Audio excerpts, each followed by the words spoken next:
तो hello guys जय Jagannath SP creation ला एक वीडियो को आपण ମାନଙ୍କୁ ସ୍ୱାଗତ ଜଣାଉଛି ମୁଁ ଏଲି ସୋମ୍ୟ।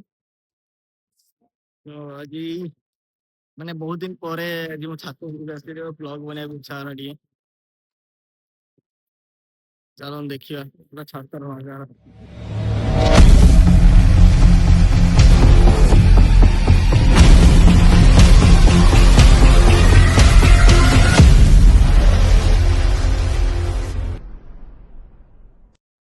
ତ ଭାଇ ଦେଖିପାରୁଥିବେ ମୁଁ ଏବେ ଛାତ ଉପରେ ଅଛି। ତ ଛାତ ଉପରେ ମାନେ ବହୁତ ଦିନ ପରେ ମୁଁ ଆସିଥିଲି ଛାତ ଉପରକୁ।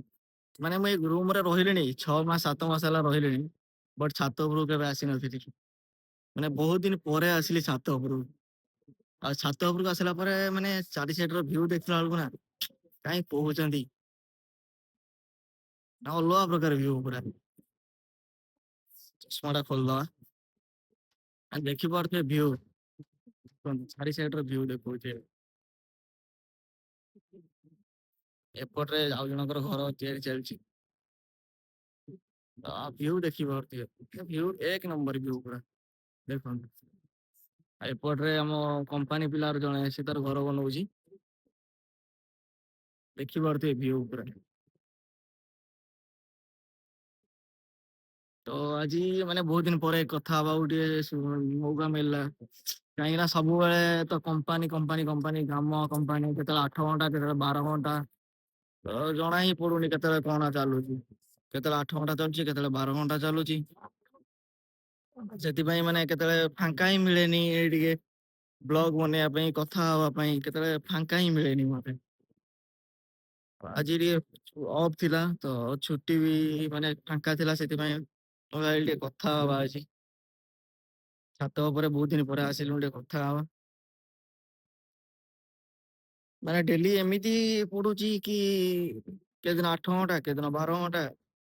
କମ୍ପାନୀ ହିସାବରେ ଅଫ ସିଜନ ହେଇଗଲାଣି ତ କେତେବେଳେ କିଏ ଡାକୁଛି କେତେବେଳେ 10ଟା ବେଳେ କେତେବେଳେ 6ଟା ବେଳେ ମାନେ ଜଣା ହିଁ ପଡୁନି କେତେବେଳେ କଣ ଡକା ଚାଲିଛି କଣ ଚାଲିଛି।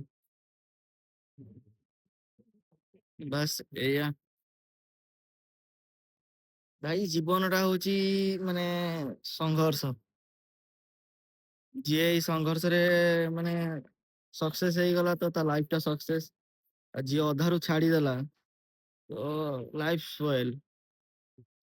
ମାନେ ଏପଟରେ ହବନି କି ସେପଟରେ ବି ହବନି।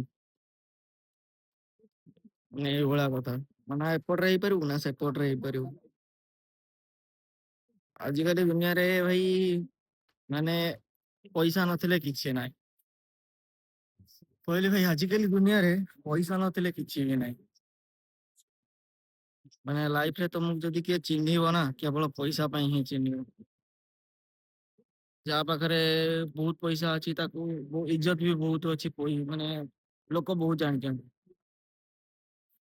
ଆଉ ତମେ ଭାବିବ କି ମୋ କତିରେ ପଇସା ନାହିଁ ମୁଁ ସମସ୍ତଙ୍କର ଚିହ୍ନା ଅଛି ମତେ କିଏ ସପୋର୍ଟ କରିଦବ।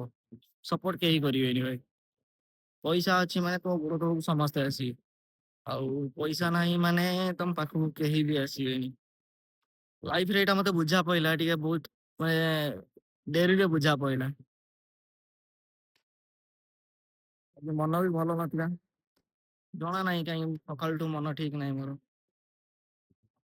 ଭାଇ ଏଇ ଥିଲା ଆଜିର କାଇଁ ଜାଣିନି ଭଲ ଲାଗୁନି ଆଜି କାଇଁ ଦିନ ସାରା ହିଁ ମତେ ଭଲ ଲାଗୁନି। ଛୁଟି ତ ଥିଲା ବାକି କୁଆଡେ ଯାଇତେ ବି ଇଚ୍ଛା ହଉନି କିଛି କରିବାକୁ ବି ଇଚ୍ଛା ହଉନି। ଭଲ ହିଁ ଲାଗୁନି। ଆଉ ଗୋଟେ କଥା ହଉଛି ବାକି ଯେବେଠୁ ମୁଁ ଭାଇ ହାଇଦ୍ରାବାଦ ଆସିଲିଣି ମାନେ ଯାହାକୁ ମୁଁ ସବୁ କିଛି ଭାବୁଥିଲି ଆଉ ଭାବୁଛି ବି ସିଏ ମତେ ସେବେଠୁ ରାଗିକି ରହିଛି। ନା ଠିକ ସେ କଥା ହଉଛି ନା ମେସେଜ ଠିକ ସେ କରୁଛି ନା କିଛି କରୁଛି। କଣ ହେଇଛି ମତେ ବି ଜଣା ନାହିଁ ଭାଇ। ଆଉ କହନ୍ତିନି ଭାଇ ଭୁଲ ବୁଝାମଣାର ଟିକେ ଭୁଲ ବୁଝାମଣାରୁ ବହୁତ କିଛି ହେଇଯାଏ।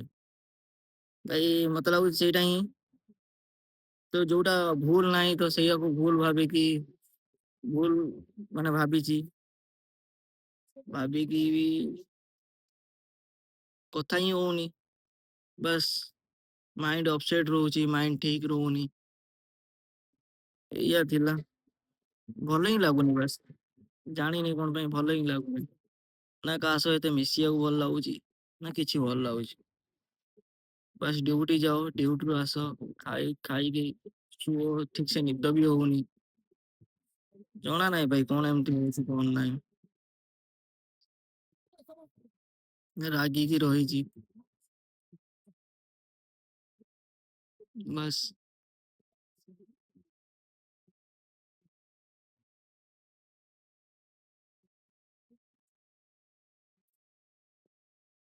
ଭାଇ ସମସ୍ତେ ଭଲରେ ଥାନ୍ତୁ। ଜୟ ଜଗନ୍ନାଥ। ରଖୁଛି।